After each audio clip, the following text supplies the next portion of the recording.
వస్తే ఆల్మోస్ట్ అన్ని ఎంజైమ్స్ ప్రోటీన్సే, కొన్ని మాత్రం న్యూక్లిక్ యాసిడ్స్ లాగా ఉంటాయి, వాటినే రైబోజైమ్ అంటారు. One can depict the enzyme by a diagram.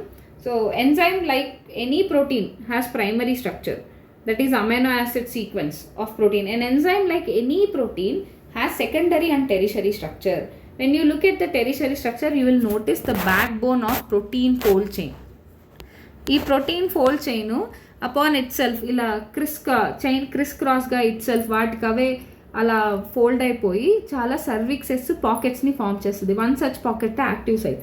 And active site of an ఎంజైమ్లో పాకెట్ లోపల సబ్స్ట్రేట్ ఫిట్ అవుతుంది. ఈ యాక్టివ్ సైటే మెయిన్గా హై రేట్ ఆఫ్ కెటలైజింగ్ రియాక్షన్స్ని చేస్తుంది. Enzyme catalyses differs from inorganic catalyst. Organic catalyst వేరు, ఇన్ఆర్గానిక్ కెటలిస్ట్ వేరు.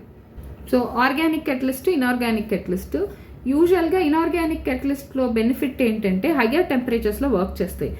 ఆర్గానిక్ కెటలిస్ట్ అంత హయ్యర్ టెంపరేచర్స్లో వర్క్ చేయలేవు. అబౌవ్ 40 degrees Celsius అయితే డీనాచుర్ అయిపోతుంది. కానీ కొన్ని ఆర్గానిజమ్స్ ఏవైతే hydrothermal vents, hot sulphur springs వీటిల్లో ఉంటాయో ఇవి హై టెంపరేచర్ని మెయింటైన్ చేయగలవు, అంటే up to 80 to 90 degrees Celsius. Thermal stability అనేది వీటిల్లో చాలా ఇంపార్టెంట్. అలాంటి ఆర్గానిజమ్స్ నుంచి ఎంజైమ్స్ని ఎక్స్ట్రాక్ట్ చేసి వాటి యొక్క బెనిఫిట్ని తీసుకోవాలి. థర్మోఫిలిక్ ఆర్గానిజమ్స్ అంటాం వాటిని.